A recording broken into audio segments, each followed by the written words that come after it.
Right, guys, let's talk about the Roy Keane, Bruno Fernandes incident.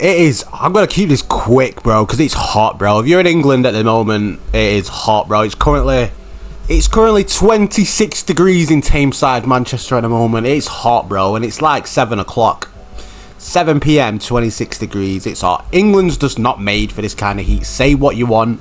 When it's this hot, you might be able to hear my fan in the background, but I'm definitely not turning it off, even though it's not doing much, but it's still doing something. Do you know what I mean? But England is not made for this type of heat. This type of heat, you need an AC and a swimming pool.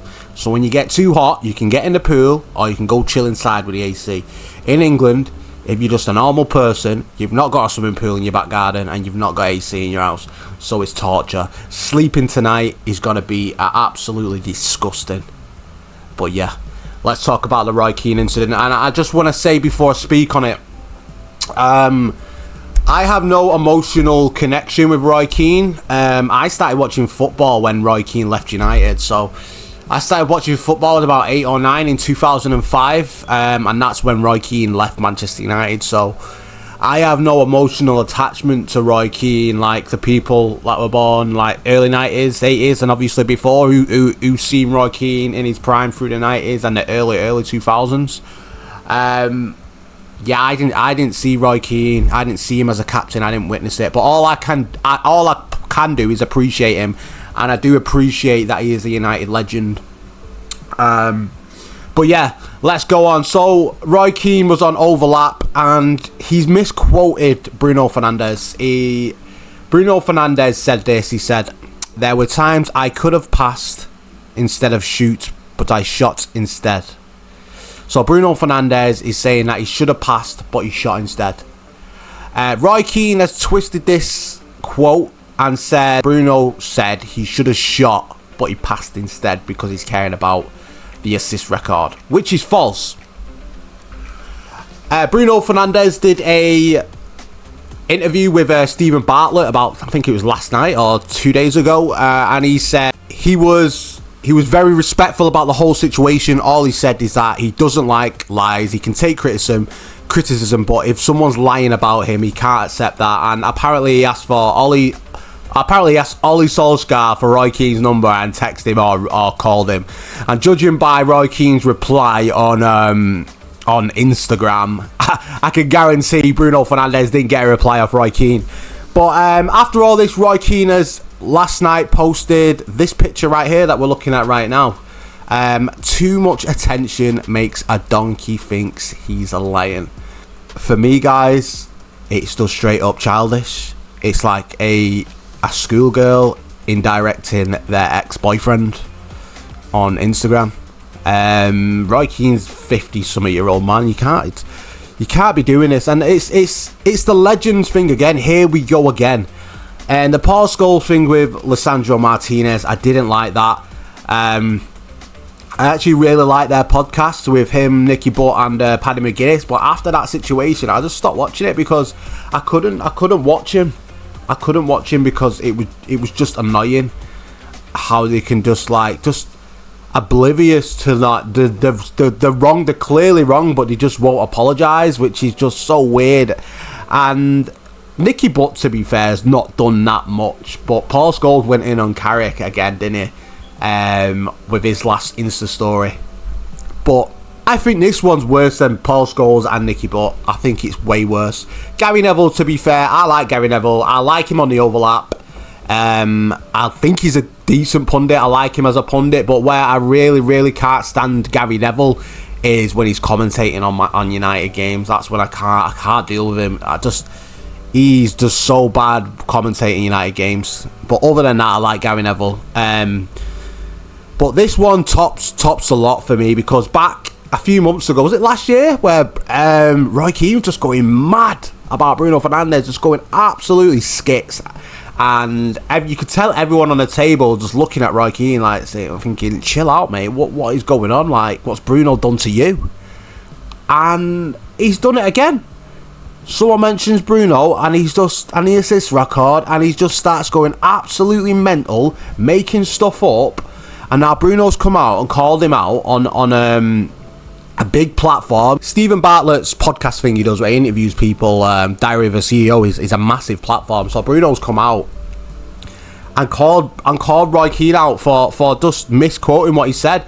And a real man would just say sorry. A real man would just say sorry. I misquoted you. I'm sorry. I thought you said this. I'm sorry. But no. He's spat his dummy out. I guarantee he's not even watched that interview, Roy Keane. I guarantee he's not even watched it. Not even a chance. I reckon people have told him about it.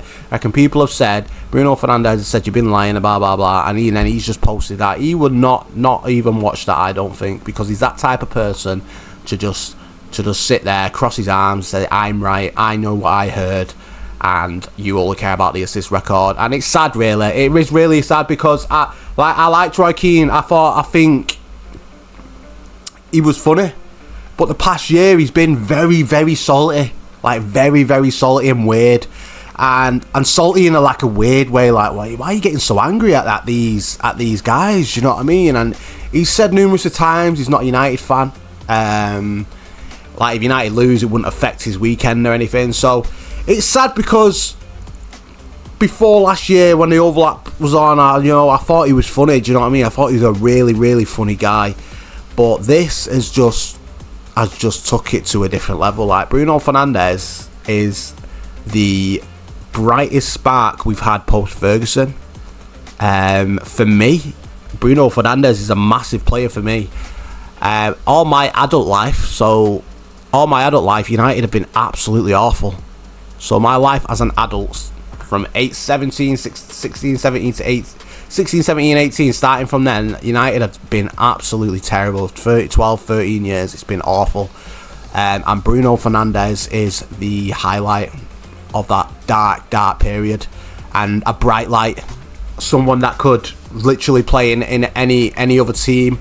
He could have went to Saudi for a massive amount of money when you're 31, coming towards the end of your career. You know, he's probably got another 3-4 years left of him, but if you're 31 and someone's offering you a 200 million contract, you can just set for life with your family. But no, he stays at Manchester United and stays loyal. For me, Bruno Fernandes is an amazing player. I have the utmost respect for him, and he is not in the wrong in his situation. I stand by Bruno Fernandes with this. I stand by my captain. You can't be just this for me is pathetic, to be honest. Absolutely pathetic. And the United legends need to sort it out, really. I mean, you've got Rio Ferdinand, you've got Wayne Rooney and Patrice Evra on the top of my head, who are just good lads and are positive. I seen someone say the other day that there's no need to be negative about United at the moment, because, you know, we're in a positive place. You know, we've just got Carrick as a new manager. We've been winning games. You know, we've finished third. We're in the Champions League for the first time in its 2 seasons, is it? And it's just a good place to be. It's a good time to be a United fan at the moment, and it's rare to say that. Last couple years, last decade, it's been hard to say that. And yeah, I'm so glad we've got people like Wayne Rooney, Rio Ferdinand and Patrice Evra. Because say what you want about Rio Ferdinand annoys people sometimes because he's too dramatic about his opinions on United and stuff, but he's always positive. Do you know what I mean? And there's just too much negativity on that side with Scholesy, Gary Neville and Roy Keane. I'm not going to include Nicky Butt in that, because I don't think Nicky Butt's done that much, to be fair. But it's the main 3. It's Roy Keane, Gary Neville on commentary, and Paul Scholes. So yeah, that's my thoughts. Tell me what you think down below in the comments. Like I said, I think it's childish. I am going to do a season review where we're going to review every single Manchester United player individually, see how they've done all season, and we'll talk about it. It'll be a quite long video, but I'm not doing that tonight because it's too hot, bro. It's 25 degrees. I'm just going to go sit outside. I'm absolutely sweating buckets, mate. But yeah, I'm out. Peace.